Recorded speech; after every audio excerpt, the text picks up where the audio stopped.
What is branding? Your brand is who you are when you're not in the room. What are some of the things that people often miss when they're trying to build their brand? They're too busy comparing themselves to someone else. I am so multi-passionate, and I feel like I have to tell them these 5 projects that I'm working on, and you're saying just how would you summarize everything that you do into just one sentence? Yeah, I don't have to choose between being able to help them with business and brand strategy or color analysis or helping their buyers with a mortgage. My name is Christy Meaux, and I create cohesive confidence. I haven't really heard it in the business space, so can you tell me a little bit about how you incorporate those? The key to color analysis connected with brand and business is... Welcome to the podcast, Christy. I'm so excited to hear your story. Tell me just a little bit more. It sounds like you do a lot. So overall, what is that main focus in your business when women come to you? Well, I meet women in every room I walk into, whether it's networking, whether it is personal or professional, casual, or a little bit more elevated. I'm always looking to connect with people where they are.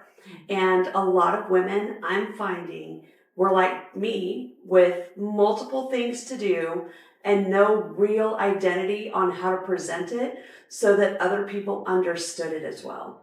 So I was in a networking meeting about 3 years ago. And the prompt we were given for our introduction was, tell us your name and tell us what you do. Don't tell us the name of your company. Don't tell us your job title. Oh, I love that. So it takes that, I work for so-and-so and I do this. So we're saying, okay, I'm a mortgage originator. Okay, well, that gives me an idea about what you do, but what do you do? Like, what does that mean? Yeah. Or Yeah, I'm a business and brand strategist. Okay, I understand the words, but what does that mean? So by the time it came around, I was doing 4 different services. I was doing the mortgage. I was doing business strategy. I was getting certified for business strategy. I was helping women copyright their bios so they knew how to present themselves in any room, on any stage. And I also had helped launch a skincare brand. Wow. So I had all of these services, but they were all really disconnected. They weren't together. They were all independent services. So by the time that came around to me to introduce myself, instead of giving a laundry list of all the things that I love to do, I simply said, my name is Christy Meaux, and I create cohesive confidence. I love that. And that's so true because I feel with you. I am so multi-passionate, and I feel like I have to tell them these 5 projects that I'm working on. And you're saying just how would you summarize everything that you do into just one sentence? Yeah, what is the result that my clients get when I work with them in any capacity, in any role? I don't have to diminish one. If I'm standing in a room of real estate agents, I don't have to choose between being able to help them with business and brand strategy or color analysis or helping their buyers with a mortgage. I love that. So when you say cohesive confidence, where did that even come from? How did you come up with that? I had to think real quick.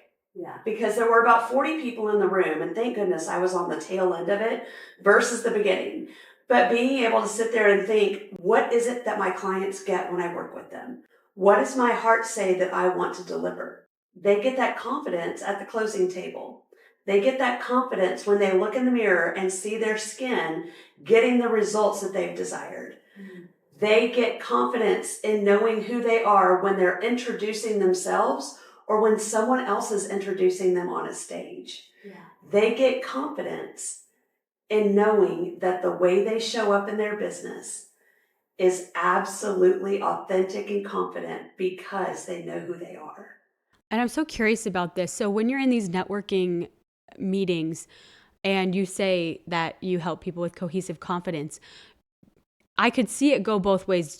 do some people get confused, and then is it kind of create like an open loop maybe for people where they really want to know what you're doing? Right. So the quickest way to build relationships and have conversations is to get people curious. It's like, how does a TV show bring you back the next week?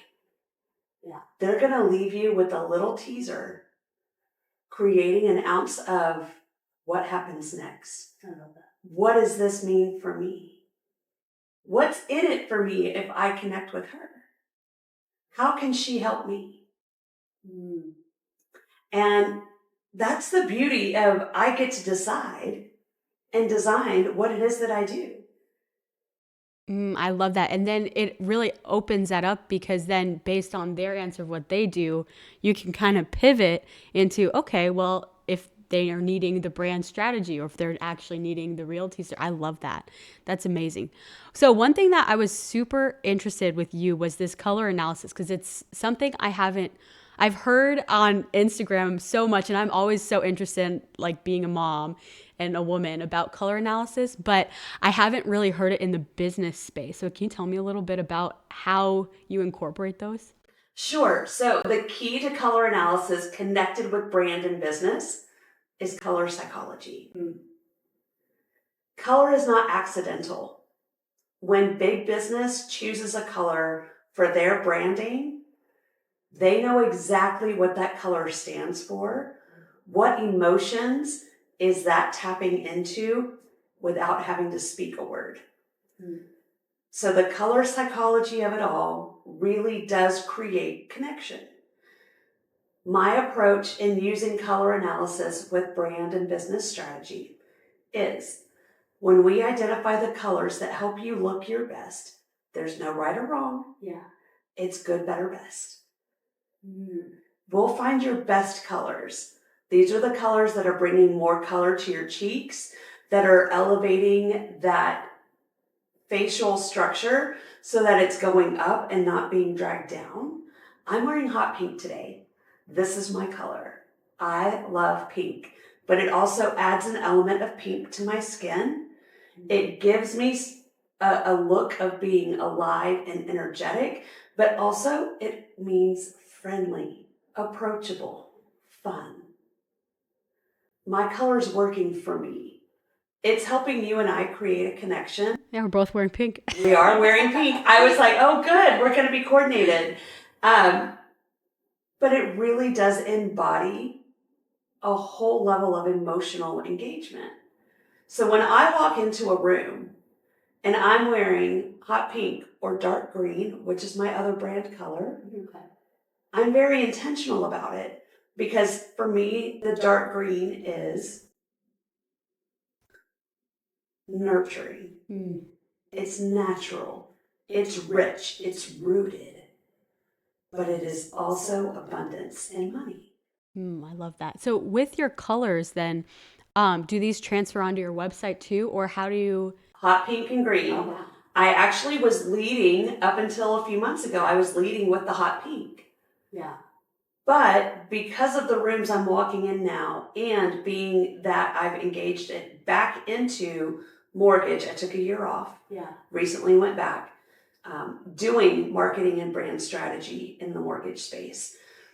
Coming back to that, I wanted more professional and engaging from a building trust versus coming in more bubbly. I see, yeah. I want people to know that I'm taking them serious when we're working together in any capacity, but also as I'm representing and as an extension or team member of my clients that I get to work with as well. So with these colors, so say you did a color analysis on someone and they have some colors that maybe don't match their business. Which one do you defer to? Like say they yellow is the color for their business, but they don't look good in yellow. Would you advise them not to go with yellow? So we would look at, every season gets 35 colors in their palette that allows them to start playing around. Okay. And one of the things I advise everyone to do when they get a color analysis is go to Goodwill or a secondhand thrift shop, pick up items in colors in the palette. That way you're not overspending on things that maybe don't feel good for you or don't embody the emotional or the feeling that you want to convey. I see that. So it's really hard to go talk about money or finances with somebody who is lighting up something in red. Yeah, that's true. Right? Because it's like alert, alert, alarm, alarm. Scammer. Yeah. Right? We have all of these. Red is such a dynamic color. It says a lot of different things in different settings. Yeah, I bet. McDonald's uses red. They're red and gold. Red is fast and quick, but it's also, it helps evoke feelings of hunger and food. Italian restaurants, there's a lot of red. Yeah. Red and green, but it's the Italian flag. But the green is also the herbs and the freshness, right? Yeah. The yellow or the gold in McDonald's is bright, energetic, fun, exciting, lively. So it's like, hey, we're going to get fast service, fast food, and it's going to be great. We're going to have so much fun. I love that. And I'm curious because I feel like a lot of new business owners, and this is probably what I did too, you kind of just pick colors that you see around and you're like, I like those two colors. And you then have all these templates that are already created. Yeah, they're already and you're created. Like, oh, that's pretty. I think I'll play with that a little bit. And you're saying don't do that, which I might have to work with you on that. Use it for inspiration. Use it for inspiration, yeah. But maybe there's something that's aligned a little bit better with the core values and the root and the messaging in your business. Yeah. That allows you to shine at a brighter level, creating relationships with less energy so that you have this authentic attraction without having to contrast or compete with colors that don't necessarily support your mission. I love that. So what would like blue be? I'm curious. It's funny. My brand colors, you would say, are like emerald green, like a very dark green, and gold. And I kind of have like, which I did the opposite. I modeled just like I like the earth tones. But in my branding photos, I was actually wearing like a light blue top because that looked good on me. So I have, the green is just very minimal on my website. So a lot more of the blue is coming out. So I'm curious what blue would mean.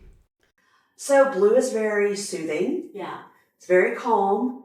If you think of the water and the sky, it's very peaceful. A lot of financial businesses use blue. Okay. Oh, they do. Yeah. Yeah. Like Chase Bank and all them. Yeah. They do. So you're looking at financial investors, advisors. A lot of those companies are shining and showing up with blues because it's very trustworthy.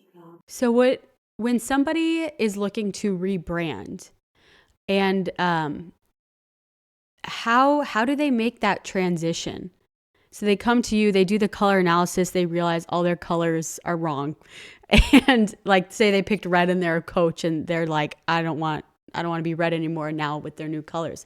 How do they make that transition? Sure. So one of the first things that I do with my business and brand strategy clients, I have a 12-week program where we go through this entire exploration and discovery of these are the core values.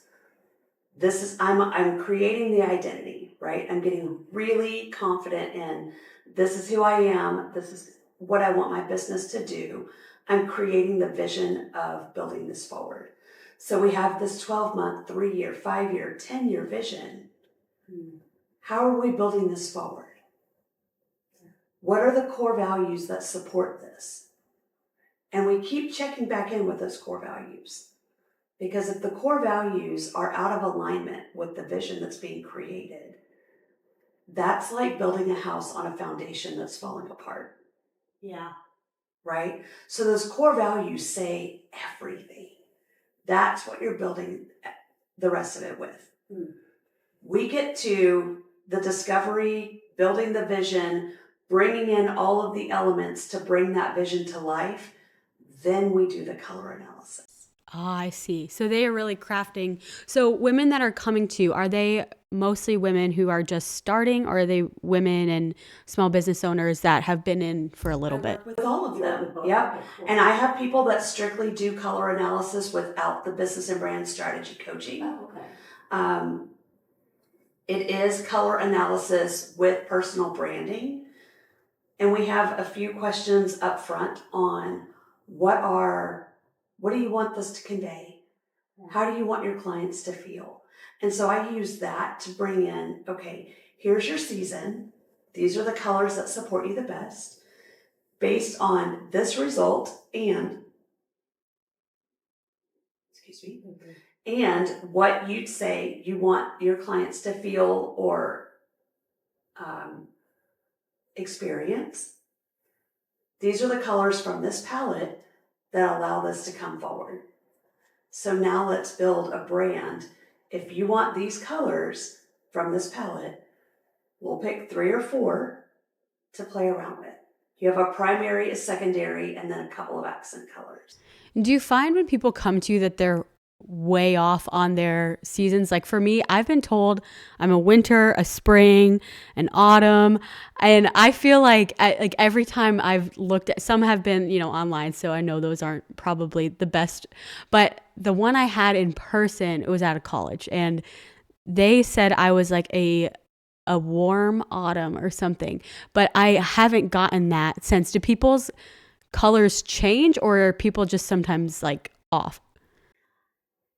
It's hard to say. Yeah. I believe, and the certification that I've received backs this up. Your season doesn't change. Okay, that's good. The way that you wear and maybe the colors that you lean more toward can be adjusted. There is a shade of every color available for any season. Oh, see, I didn't know that. So like anyone could wear yellow or Right, as long as it's the right shade of the right yellow. shade. Okay. Yeah. Yeah. Oh, I love that. That's good to know because sometimes you look at it and they told me they're like, you can't wear black. And I was like, how you can tell someone you can't wear black? That's like the biggest color everybody wears. And black may not be the best color for you, but it doesn't mean you can't wear it. Wear black, but if you do, wear accessories with other colors to offset the black. Oh, so we look at different ways to accessorize. Maybe it's the hair color, maybe it's lip color, maybe it's the color of your belt or your bag. It's all the different ways you could play with color. Yeah. So it's not right or wrong again, but one thing that I do is all of my services are virtual. So my color analysis is virtual. I do it on the computer. I get an intake form and ask for 6 photos. So we have 1 photo, all natural light, no makeup. So I want to see here up, neutral color, like a white or a black top with a plain face, 1 smiling, 1 not smiling. The other, I want 2 photos from between the ages of 14 to 20. Oh. This is usually before people start coloring their hair. Oh, that makes sense, yeah. So we're looking at all of that natural youthful skin and natural hair color. Yeah, because I bet that would make a huge difference. If you can't look at a photo if someone has bright red or pink hair and do that correctly. Right. Oh, that's interesting. So with this color analysis, you got certified. What led you, you were doing mortgage and all of that. What led you into color analysis? Yeah, so I mentioned I was with a skincare company. I helped launch this company back in March of 23. I was one of the first 50 ambassadors within the company. They ended up creating this color analysis certification. Oh, okay. Within that company. And I had already decided I was going to offer business and brand strategy coaching. Yeah. And it was a no-brainer for me. Yeah, it's like perfect. I'm gonna cough really quick. Yeah. I could just feel my throat getting real raspy. So I created this program. It was a very seamless addition to that brand strategy. It's an element in brand strategy that a lot of people don't offer together with the coaching, creating this whole cohesive experience. And it's everything that cohesive confidence is. My mom actually was a beauty control consultant back in when I was in high school. And she did color analysis with the draping. So I've had experience with color analysis before. And so now to be able to do the digital service and help women from all over the United States find another added element of confidence for themselves through that really has opened so many doors, not only for me, but for them. I love that. Yeah. And it sounds like it was just kind of a perfect natural progression for you. With your coaching, I know you have a summit coming up. Can you tell me a little bit about that? Yeah, so it's actually a challenge. It's a 5-day challenge. Okay. It starts on the 26th of January. It's going to be 5 days. So we'll have 2 Zoom sessions, one on Monday, one on Friday. The other days, we will have a live Telegram channel Oh, nice. specifically for those ladies participating in the challenge. What's happening in the challenge? It's called Mapping Momentum. And we are going to map out what you can do to help support your goals in business and your personal life. This all came from, I just got back from a 2-week trip to London and Paris. And I came back to the States last week, already a week into the new year. And my timeline to get everything started was absolutely shot. Yeah. I feel like I started the new year already behind the 8 ball. And I want to get myself in a position to still accomplish big things. To know that I'm not behind, I'm right on time. So I'm mapping out my own momentum while I'm helping others do the same. So it's 5 days of online virtual support, 2 Zooms, and community all together. And it's a $97 week where you get actionable, tangible tools to help set you up for success. Oh, that's awesome. So what can they expect? What types of goals have people, what types of goals and transformations have people had? Or is this your first challenge with this? It's the first time I've done this format. Okay, awesome. So I've done, one-off 1-hour strategy sessions where we pick one tool or one goal. Like, hey, I want to achieve this. Help me get a game plan. Yeah. And I can spend 90 minutes going over and creating a game plan for someone. And I offer that all the time. Yeah. I've had women that say, okay, I want to create a morning and evening routine that's workable because my mornings are chaos. I don't know how to get my day started. Okay, yeah. Right? Yeah, so this could apply to just anybody too. It can apply to anyone for anything. I want to get a good routine in place for my self-care. Yeah. How many women don't plan for their self-care? And then all of a sudden I don't do anything for myself because I'm doing everything for everyone else. Yeah. You're a mom. Yeah. Right? Yeah, it's hard to get those routines. It's hard to serve yourself when you know and you want to do things for your kids all the time. Yeah. But really being able to create this beautiful balanced life where you get to enjoy things for yourself as much as you get to enjoy doing things for others. Oh, I love that. That sounds like it's going to be a really powerful challenge. Do you have some people signed up already? Not quite, because I just announced it. Oh, yeah. Yesterday. Oh, so we're getting all of that outreach and everything in place. I got back in town on Thursday, so just over a week ago. Yeah. And so it's been a full week of getting things squared away and life back on track. And I just went under contract on a house. So all the things all at one time. Yeah. But that's what this month is for. It's not about setting up shame or guilt for not having things done, but how can we use this month to set ourselves up for really big, beautiful things this year? It's so true. And anytime you do anything big, like a challenge, it's like there's always disruption and it always is followed with intention. It's so important. So with branding, I know a lot of times it's one of those words that gets tossed around a lot, but I feel like so many people don't really know what branding is. From your perspective, what classifies branding versus marketing versus content strategy, like all the things? Like what is branding in your eyes? Your brand is who you are when you're not in the room.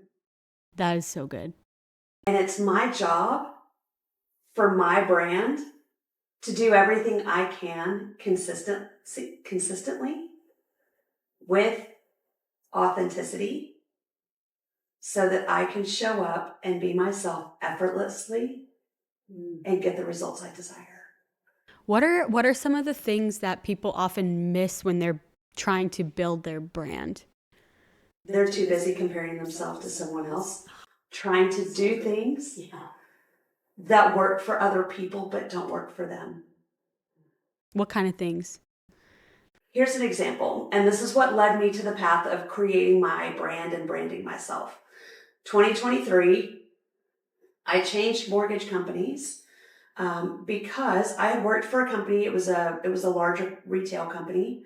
They had their company brand, their company core values, their company colors. It was the expectation that I was to walk into a room and embody and speak and edify this other company. They set my goals for my production. They told me and measured my success based off of their numbers for their bottom line.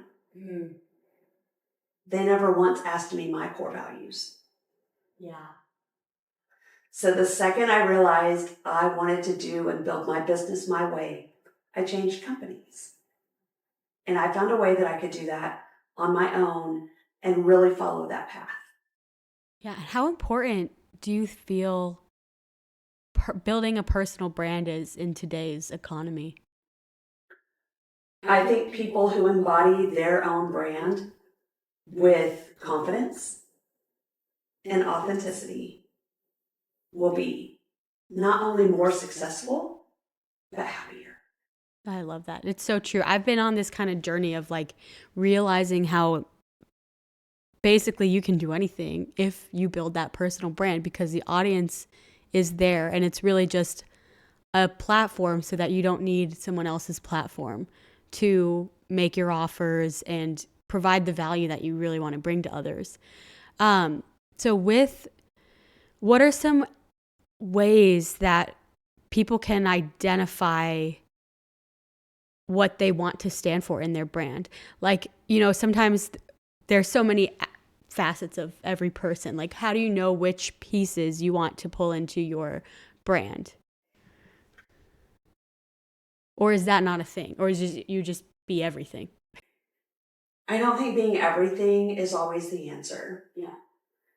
I think trying to be everything doesn't allow you to really honor what serves you. And I have been really blessed to find a solid group of women who encourage checking in with your body. And what that means is when you walk in a room and you either have butterflies because you're excited and it feels good, or are you walking into that room trying not to vomit because it feels terrible and it doesn't feel like it's in alignment with what you really desire? And again, are you checking the box for someone else or are you checking that box for yourself? Say yes to the things that are in alignment with your values. If it's out of alignment with your values, one of two things have to change. Your values have to be adjusted, or you're choosing the wrong thing. Yeah, that's so true. You can't coexist in a plane of contentment and joy if you're out of alignment, because you're going like this. No wonder it feels like you're walking around with a nail in your shoe. You can still walk, but that nail is poking up through the bottom of your shoe, telling you that there's something wrong. And if you continue to ignore it, it's going to fester and it's going to get worse, and it's going to cause bigger problems. So stop trying to fit everything in. Really be intentional about the steps you take.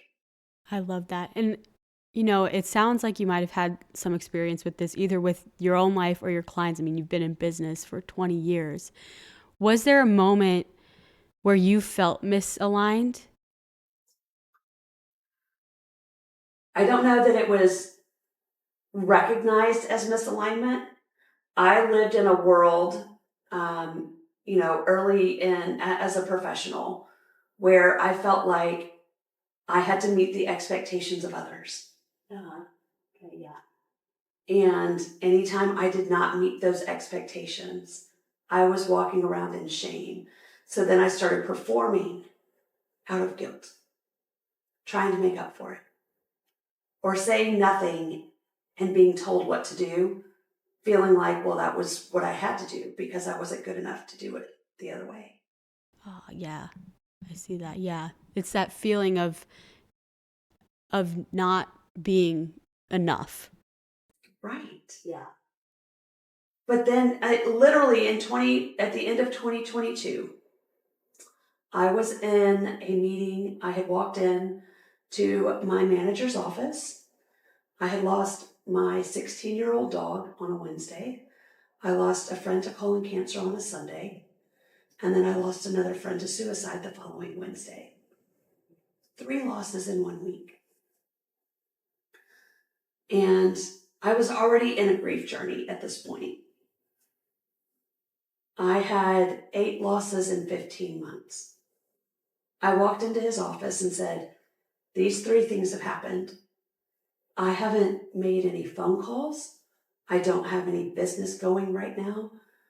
I simply need grace and hope that you will not call me out in our team meeting tomorrow because I'm about to break. And his response was, wow, that's a lot for anybody to handle. I'm sorry you're going through that, but I'm really glad that you came in to talk. I've been meaning to talk to you for a while.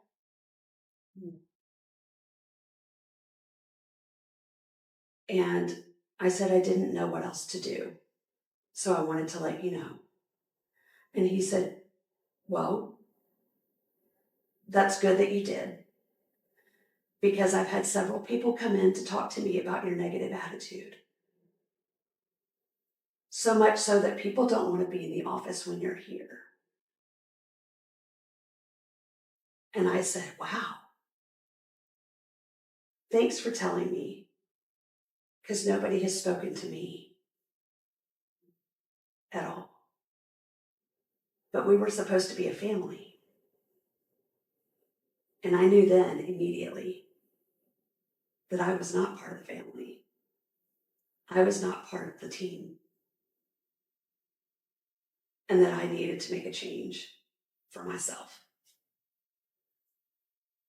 And so I made a change, and that's when I changed companies. And I knew in 2023, I was branding myself. I was no longer going to work for somebody else's brand. I was no longer going to be the voice for someone else's success. I was tired of building somebody else's life. I deserve to build my own. And I made that pivot, and that mindset shifted immediately, and I haven't looked back. Wow, that's really powerful. I feel like so many people go through life not realizing what you just never know what people are going through. And for them to not, all it would have taken really was to just ask you, hey, how are you doing? And Christy, what's going on? Yeah. You don't seem like yourself. yeah, that's all I want to say. What can I help you with? Yeah. It really is. And I try to be that person Yeah. today, is I don't know what's happening with you. But if there's no room for me, or you're not in the space to navigate things, I'm here, but I can be here tomorrow too. Yeah. And that's okay. And trying to hold on to something for the sake of validation or for recognition, for someone else to say, you're successful because you checked the box that I designed. Mm. No, we weren't created to be that. No. I was created to be me and to have my voice and to have my voice make a difference for others. And I wish that I had recognized that sooner. But I recognize it now. And I'm going to do my best to help others do the same. I love that. And somebody who's in that position where they're in a work environment, I feel like this happens so much to women where, they are going through hard things and they're just not being valued for the person that they are. What advice do you have for a woman who is ready to find her voice and ready to step out? It's such an exciting time when I get to work with a woman, and there's always one moment in our time working together through that 12 weeks where the light bulb goes off. And she finally understands that she has the power and the permission to be who she's always wanted to be. We were all little girls at one point who had a dream of what we wanted to be when we grew up. I wanted to be a singer with hair down to the floor. Yeah. I wanted to be Crystal Gale. And I may not have a microphone on a stage singing songs about brown eyes being blue, but I have a voice and I'm using it to help others find their voice. And I think that's just as powerful, if not more. And I love that you just made that connection because it really is what we wanted to be as children, really does give us a sign of what we're really meant to be. Our innocent thoughts when Yeah. we're little is not just fantasy and imagination. It holds value. I love that. It's so true. And wanting to be that singer, and now you're singing the song of helping people find themselves and find that brand and who they are. I love that. With your business, were there any points where you felt stuck and felt like this wasn't going right? Were you ever met with resistance in building this? Oh, 2025. Where do we begin? Yeah.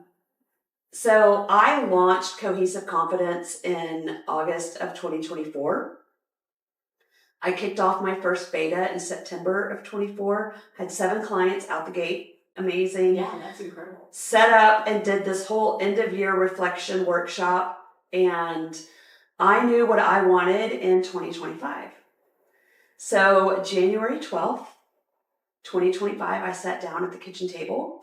I was living in Allen, so just about 45 minutes away. I was living with a man that I was in an 8-year relationship with. He sat down at the table and told me he was moving to a new state the next day and I needed to find somewhere else to go. I moved in with my dad at 49 years old, 6 months after my mom died. I had no idea if I was going to survive physically. I had no idea if I was going to be able to keep my business or if I was going to have to give everything up just to survive. And it has been a year of growth, of heartache, heartbreak, uncertainty, vulnerability. I had to find new friends. I had to find new rooms, new networking rooms to walk in. I didn't have a place to call home. I had a place to stay. So having navigated all of last year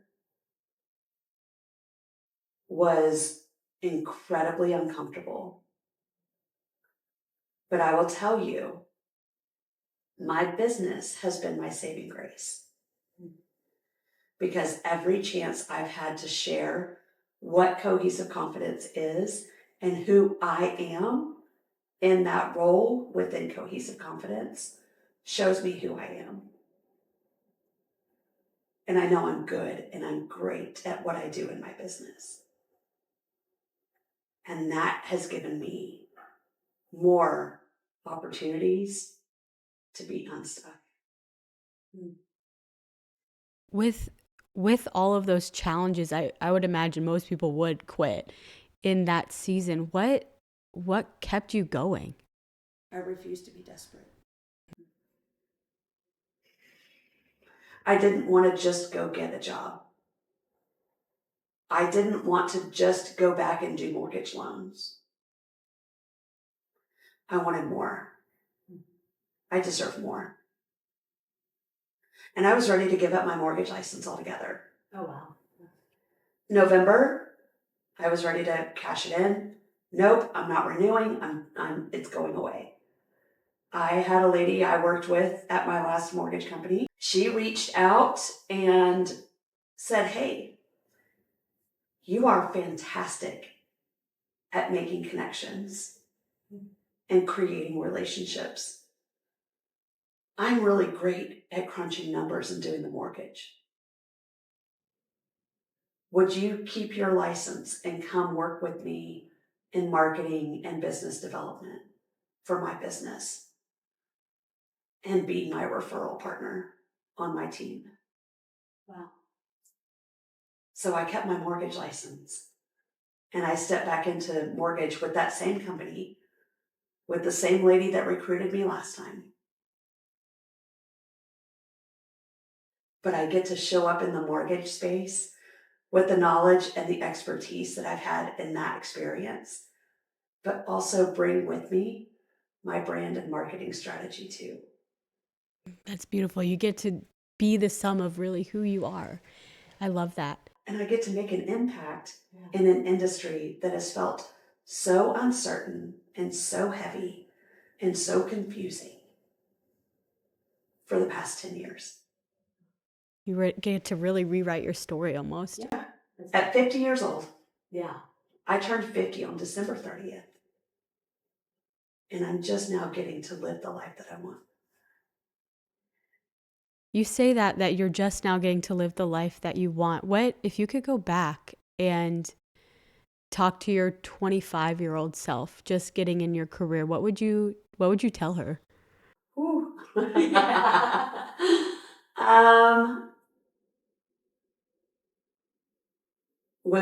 Without being snarky. Yeah. You could be snarky. Don't trust him, or him. Those would be the first 4 things I would say. I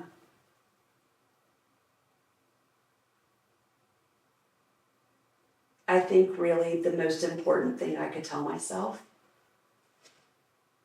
was that I don't need somebody else's permission to follow my heart and do what I want. Do you feel like you were always meant to really be this business coach and branding strategist? I do. I just didn't know it existed. Yeah. Because I hadn't created it. Yeah. You hadn't created it. And it's so funny you say that because I felt the same way with mine. It's like, I didn't know this was a real job consulting. Like there's so many jobs that, you kind of create your own.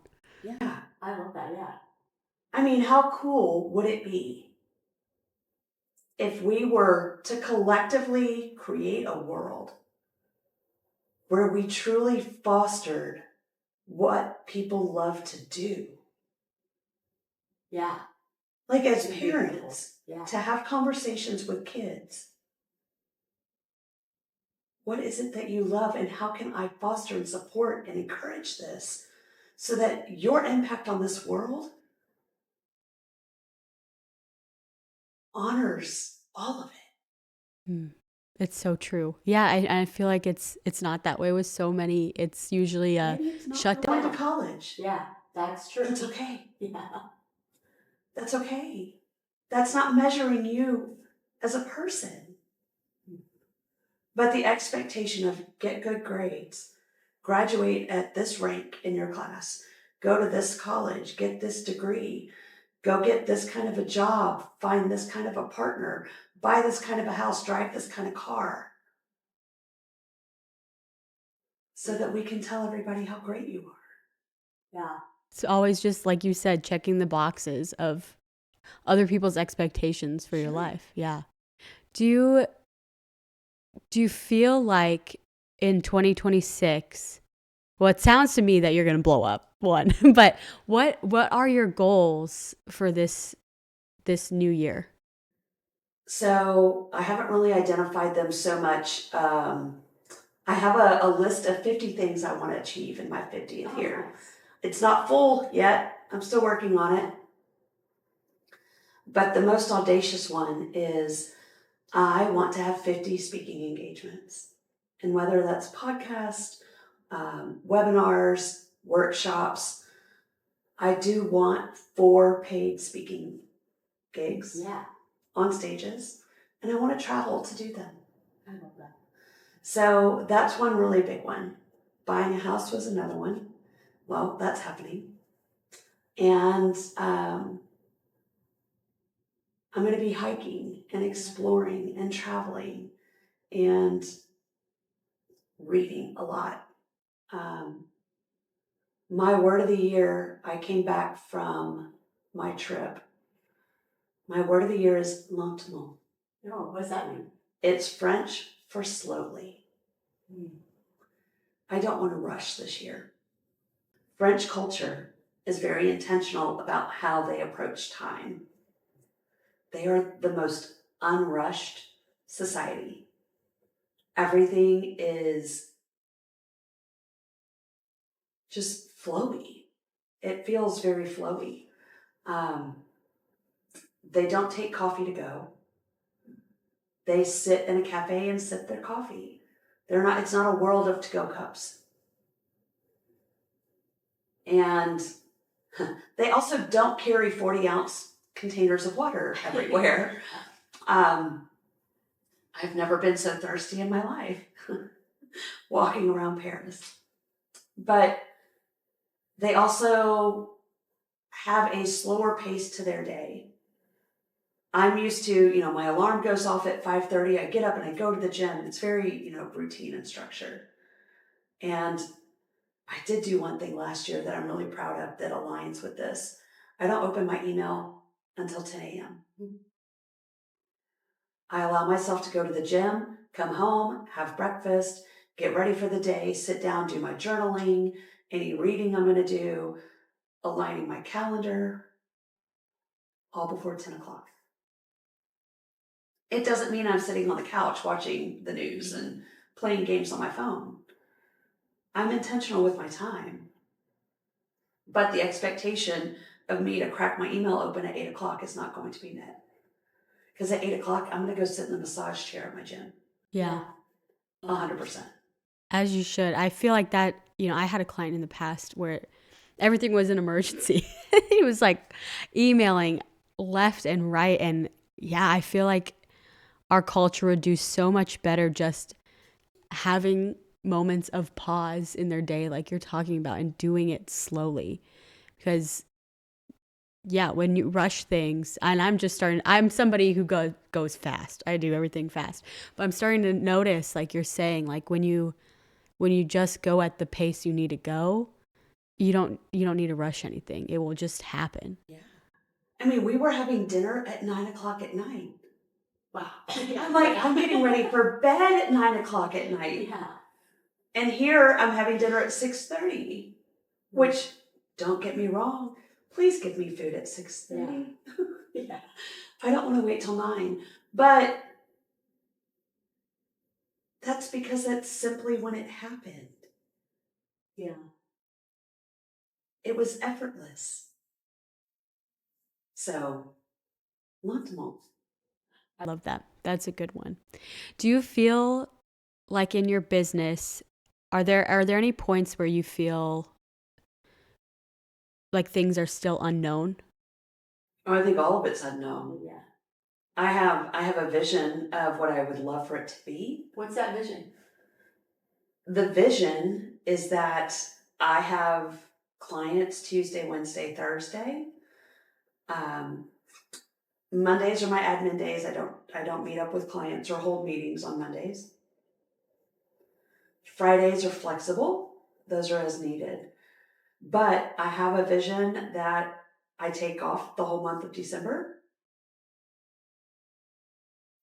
that I get to travel, that,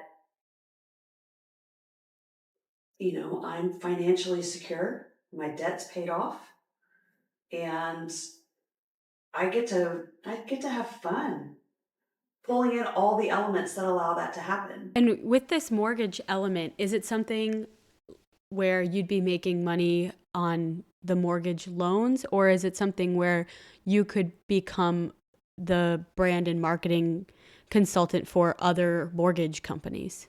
So I'm working with one originator, one broker. Okay. I'm helping her with her referrals. So any leads I get who want to apply, they go to her. And I get a referral fee for these. And so that is a dedicated relationship that I'm honoring. Yeah. Now, if there are other people in real estate or mortgage, and I think this is where I really do shine with that color analysis and the business and brand strategy, is the personal branding aspect. Can I take them on as a coaching client and help them create a personal brand and give them insight as to, these are the things I can help you do, but you're going to have to drive that. Yeah. I'm driving it for my client that I have now. But if they pay me directly through my business, then that's a different coaching relationship. Yeah. I could do their color analysis, right? Color analysis is $295. I can do that on a one-off for anybody. And it's going to give you the element of, okay, you work for X company, you want to create a personal brand supported by X company, I can help you do that. It's great for real estate agents, by the way, which have been most of my clients to this point. I was gonna think about that those would be your clients, because you already understand what's required. I understand the dynamic of, you work for this brokerage. Yeah. They have their own brand, their culture, their resources, all of this, like global branding. But there are 30,000 licensed real estate agents in DFW. Wow. How are you, agent, going to differentiate yourself from the other 29,999 agents in this market so that these people want to work with you? So what strategies do you have for them? Because when we just bought our home like 3 years ago, and man, the fighting for attention from the real estate agents was so. Okay, so you bought in 2022. 2023. 23. 2023. Okay. Yeah. So going on 3 years, yeah. Yeah. So, okay. Yeah, that was a wild time. Yeah, it was a wild time. That was a wild time. You kind of were on the tail end of the post-COVID chaos. Yeah, we had a pause on buying a house because we were getting outbid. People were doing appraisal waivers and all of that. And we were like, I'm not going to. Terrible idea. Don't ever do an appraisal waiver. Yeah, we want to. Don't ever do an appraisal waiver. Oh, that's good. I'm glad we didn't. We were just stuck where we were like, we're going to wait. Yeah, no. And I know, some people now it's like they're going to lose money if they sell their home because of those. So with these real estate agents, what does set them apart? What do you teach to set them apart? It really does depend on the individual. Yeah. Right? I'm really big on being authentic. Yeah. I don't want to be sold. And I typically don't work with real estate agents who want to operate from that standpoint. Because the conversations I have with them are going to be different than someone who's strictly there to sell. Yeah. Right? If you just want to run off numbers and not be emotionally invested in what you're doing with the people on the other end, you're probably not my client. Yeah. There's different personalities. I think, honestly, it's about being able to say who you are. Mm-hmm. These are the values that I lead with. These are the feelings and experiences I want to have created when I work with my clients. Yeah. Sometimes people want their clients to feel that, reliability and trust are at the top of the list. But some others, it's, I want to be their best friend. Yeah, okay. Yeah, so it's just So having your it's personality. being able to identify how that comes forward. And then once we know, then we start looking at, okay, what verbiage is creating the conversation? So what if you're a shy realtor and authentically, maybe you're not authentically shy, but maybe you just are shy and that's what you think your authentic self is? What would you say to that person who wants to maybe be something else? Should they remain the shy realtor or should they strive to grow? I want to be really careful not to encourage people to be somebody that they're not. Yeah.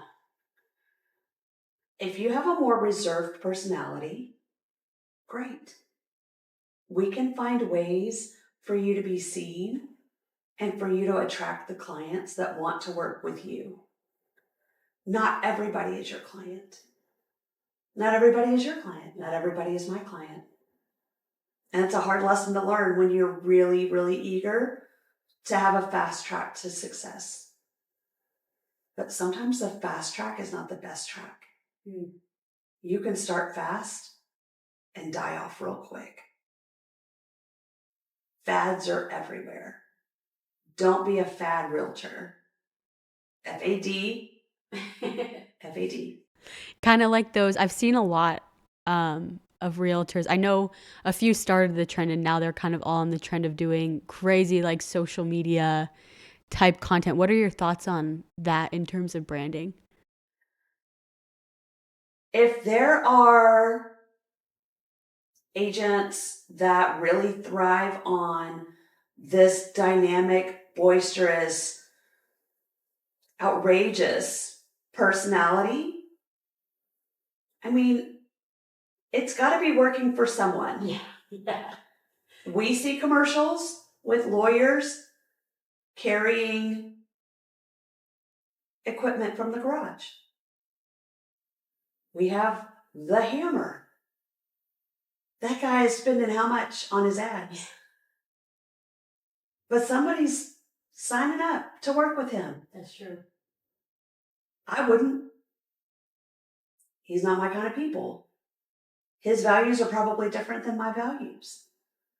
But when I can tell you that my values are grace, authenticity, communication, impact, and confidence, these are my values.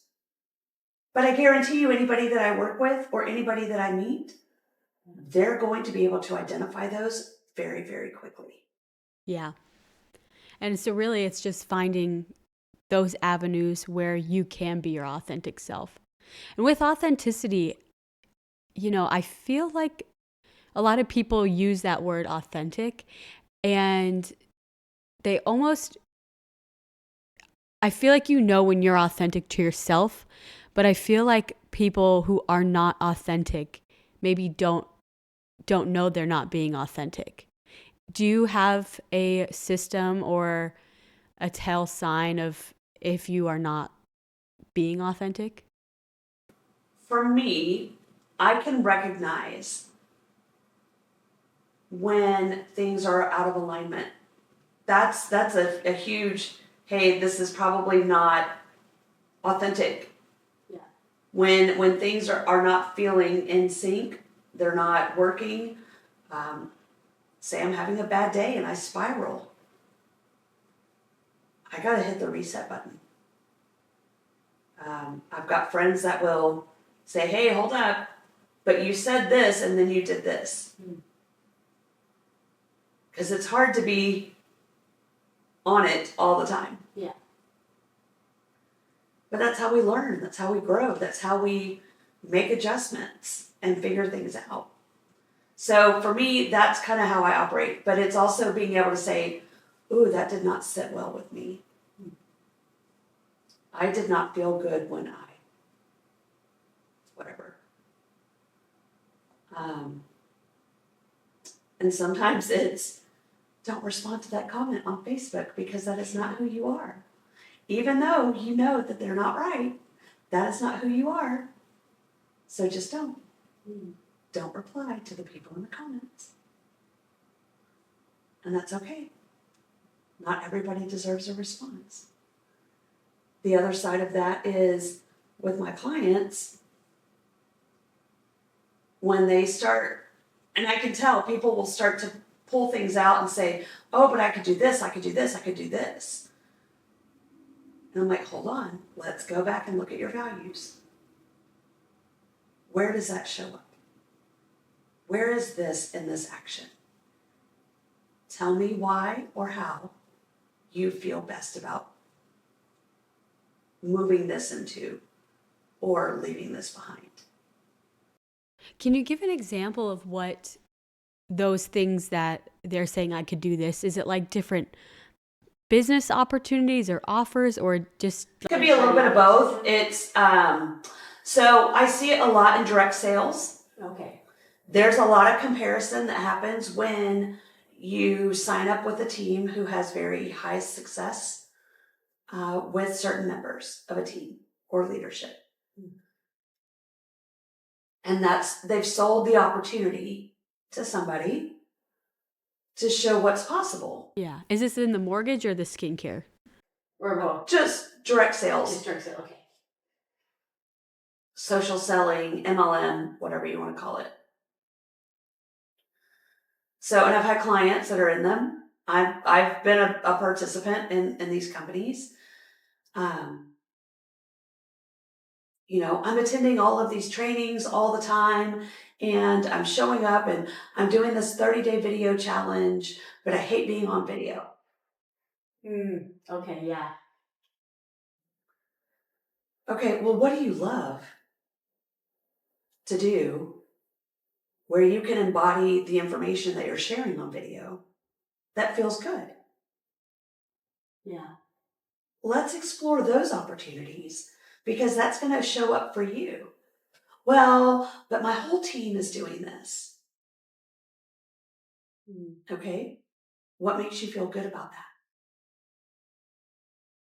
Yeah, I get that. And yeah, now that you say that, when I first got out of college, I joined an it was a toxic MLM, and they wanted us posting 3 times a day on Facebook. And it was so not me. I wasn't even someone who posted on Facebook other than for like the milestones, and it was not authentic, but it was like, I wouldn't get help unless I followed the plan, and it ruined my whole reputation online for a long time.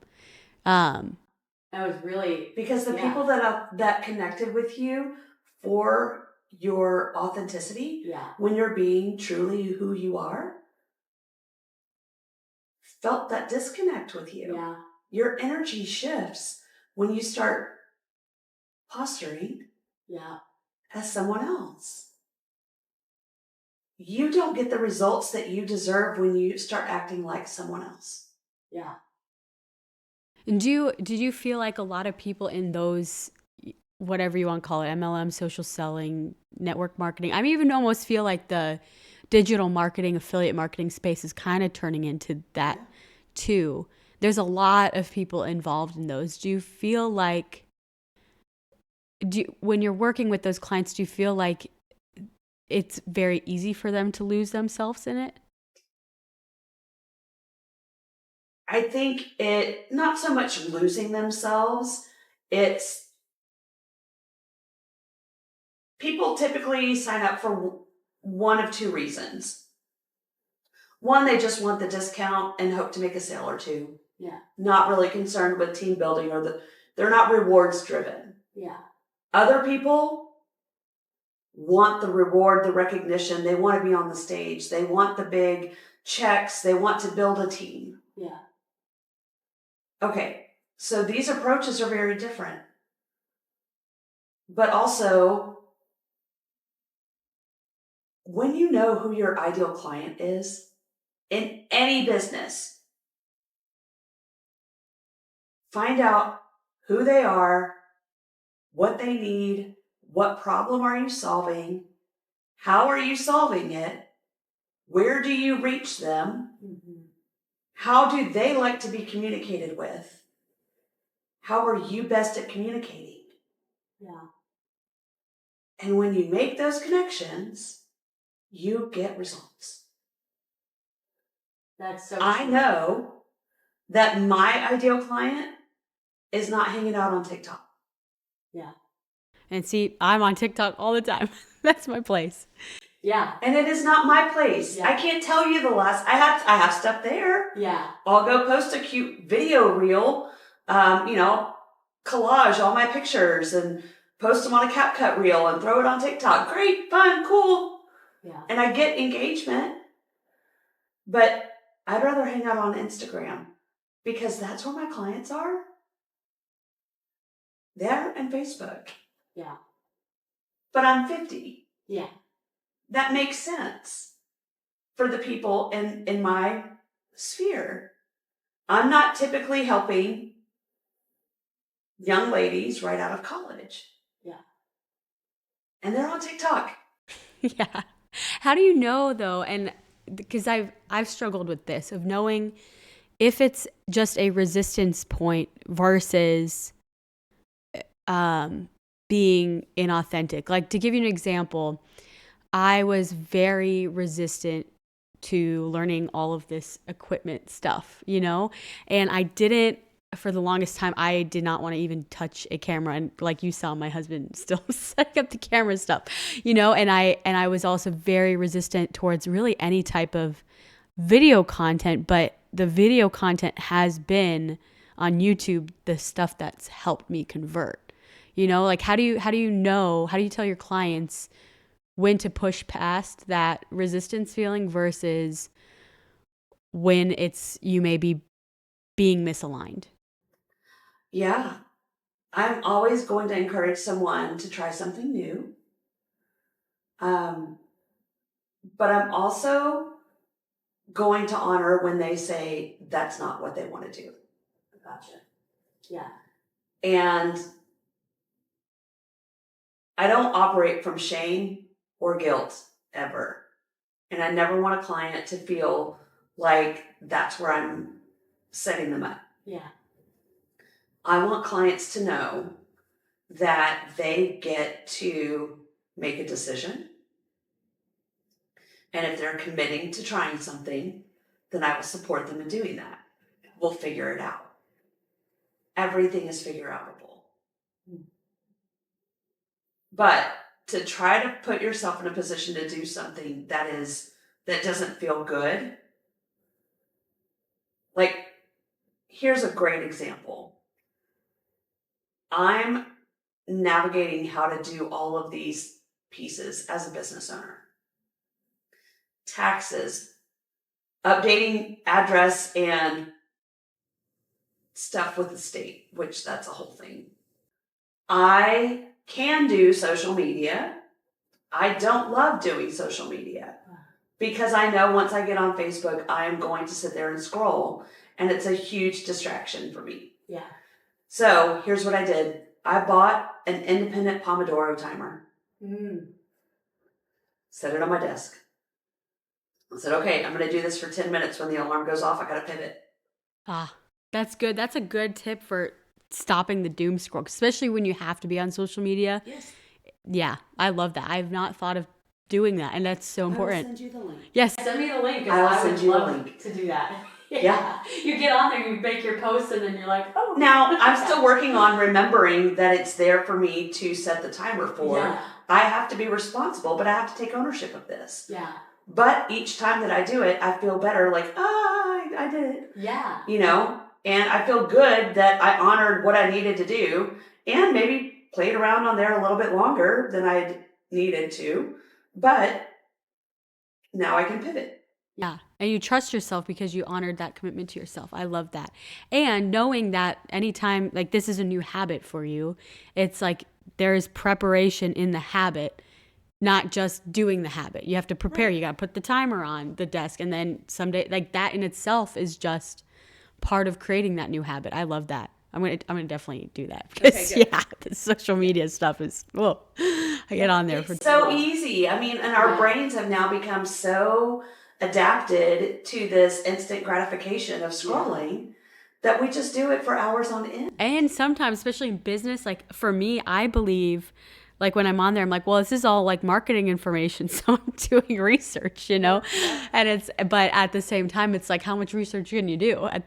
At that point, are you a consumer or a creator? And yeah. I mean, it's wild.